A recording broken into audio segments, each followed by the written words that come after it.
సమైక్య ఆంధ్రప్రదేశ్ నిరసనలు ఏ విధంగా జరుగుతున్నాయి, కామన్ మ్యాన్ పల్స్ ఎలా ఉందో మనం తెలుసుకుందాం.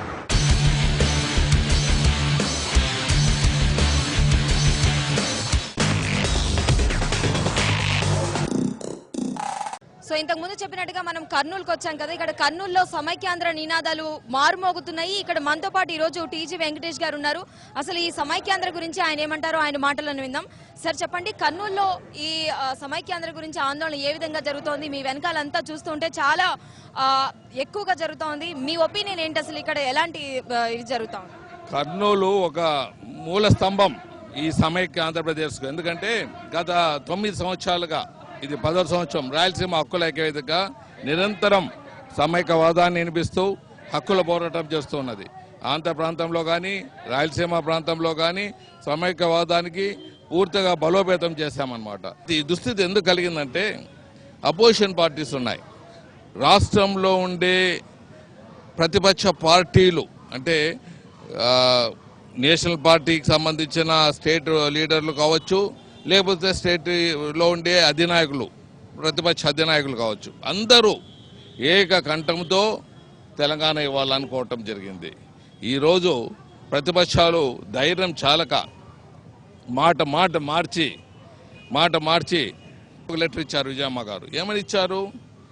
ఉభయ ప్రాంతాలని జాగ్రత్తగా చూసుకోవాలంటే ఉభయ ప్రాంతాలకు సాటిస్ఫై చేయమంటారు. ఉభయ ప్రాంతాలకు సాటిస్ఫై చేయటం అనేది ఒక లైన్ రాసి ఇవ్వచ్చు కదా, సమైక్య ఆంధ్రప్రదేశ్కే కట్టుబడి ఉన్నామని.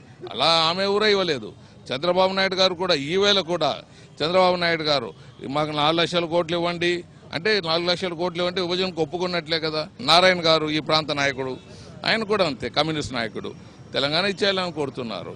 సో ఈ ప్రతిపక్ష నాయకులు, అధినాయకులు ప్రజల మనోభావాల్ని తెలుసుకోకుండా వాళ్ళ మనోభావాల్ని ప్రజల మీద రుద్దివేసి ఈరోజు 24 క్యారెట్ల సోనియమ్మని ఆమె మీద తోస్తున్నారు.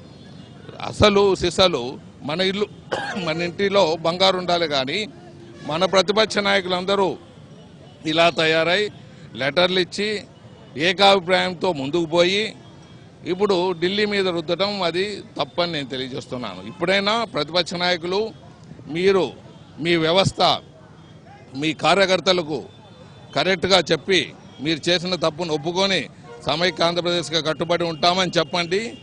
లేకపోతే ఆ విగ్రహాలు వారు కాదు పౌలు కొట్టాల్సింది, ఆ పాపం మీరు చేశారు కాబట్టి ఆ పాపం మీ మీద రావాలి కానీ కాంగ్రెస్ నాయకులు విగ్రహాలు పౌలు కొట్టడం దుర్మార్గం అని తెలియజేస్తున్నాం.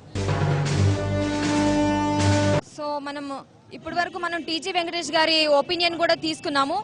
అయితే ఇప్పుడు కామన్ మ్యాన్ ఏమనుకుంటున్నాడు, అసలు సమైక్యాంధ్ర వాళ్ళు ఎందుకు కోరుకుంటున్నారు, వాళ్ళ ఒపీనియన్ ఏంటని మనం వాళ్ళని అడిగి తెలుసుకుందాం. ముందుగా మీరు చెప్పండి, అందరూ ఇప్పుడు కర్నూలులో చాలా ఉద్యమం జరుగుతోంది, అందరూ సమైక్యంగా ఉండాలి అని చెప్పి, దానికి ముఖ్య కారణం ఏంటి, ఎందుకు ఉండాలనుకుంటున్నారు? సమైక్యంగా ఉంటేనే అభివృద్ధికి కారణము.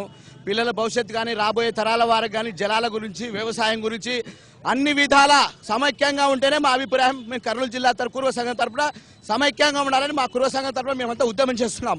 మాకు సమైక్యాంధ్రనే ముద్దు, మాకు తెలంగాణ వద్దు. సమైక్యాంధ్ర వల్ల అందరూ ఐకమత్యంగా ఉంటారు. తర్వాత భవిష్యత్తులో చిన్నపిల్లలకు ఉద్యోగాలు లేకుండా పోతాయి కనుక తప్పకుండా సమైక్యంగా ఉండాలి అని మేము జిల్లా కుర్వ సంఘం తరఫున మేము కోరుతున్నాం. ఎందుకంటే సమైక్యంగా లేకపోతే ఈ విధంగా రాష్ట్రాలు విడిపోతే ముక్కలుగా అయిపోతే అభివృద్ధి నాశనం అయిపోతుంది. తర్వాత చివరిగా ముఖ్యంగా ఏంటంటే రాయలసీమ ప్రాంతం వెనుకబడిపోతుంది, రాయలసీమ నాశనం అయిపోతుంది. కనుక ఖచ్చితంగా సమైక్యంగా ఉండాలని మా యొక్క వాదన. మా జిల్లా సంఘం తరఫున మేము ఈరోజు సమైక్యంగా ర్యాలీ కావాలని చెప్పి ర్యాలీ చేస్తున్నాం. కనుక తప్పకుండా సమైక్యాంధ్ర కావాలి, తప్పకుండా సమైక్యాంధ్ర కావాలి అని అంటున్నారు.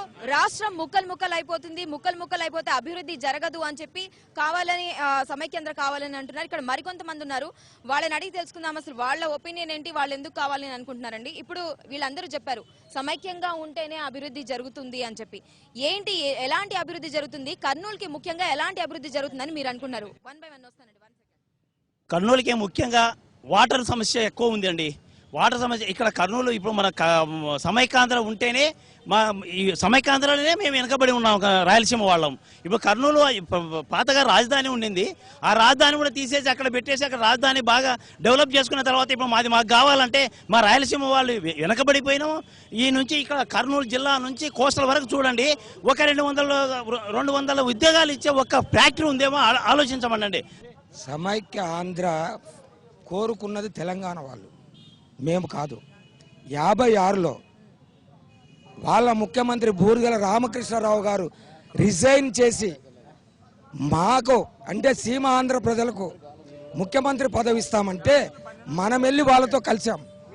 వాళ్ళతో మనం కలవలేదు, వాళ్ళు మనలతో కలిశారు.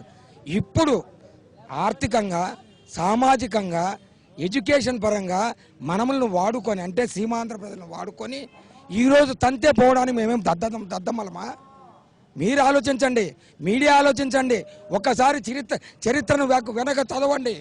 మేము అడగలేదండి తెలంగాణ మాకు ఇవ్వమని, వాళ్ళు కోరుకున్నారు. బూర్గల రామకృష్ణారావు నేను రిజైన్ చేస్తానన్నాడు, రిజైన్ చేశాడు. 2 రోజులకు ఒకసారి వాళ్ళకి కావాలంటే హైకమాండ్ ఇస్తుంది. అంటే హైకమాండ్ అంటే అన్ని పార్టీల హైకమాండ్. ఈరోజు వాళ్ళని ఒప్పుకుంటున్నా అంటే వాళ్ళు రౌడీదానికి ఒప్పుకుంటున్నారా, లేదా వాళ్ళ మంచితనానికి ఒప్పుకుంటున్నారా? వాళ్ళు మమ్మల్ని ఉపయోగించుకొని ఆర్థికంగా, సామాజికంగా, ఎడ్యుకేషన్ పరంగా ఉపయోగించుకొని మమ్మల్ని ఈరోజు రోడ్డు మీదకి వేస్తే మేము ఊరుకుండా ఉండడానికి సమంజసంగా లేము. మేమందరం పోరాటం చేస్తాము, సమైక్య ఆంధ్రగానే మేము ఉంటాము.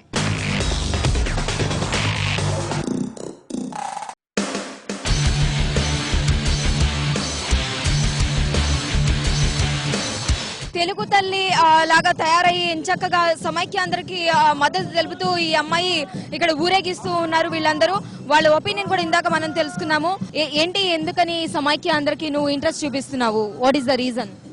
మా ఫ్యూచర్లో ఇప్పుడు సమైక్యాంధ్ర పోయినందుకు మా ఫ్యూచర్లో ఏది ఉండదు, మాకు జాబ్స్ కూడా రావడం కష్టము. ఇప్పుడు చదువుకొని ఏమీ లాభం ఉండదు, కాబట్టి నేను ఇలా కూర్చుంటున్నాను.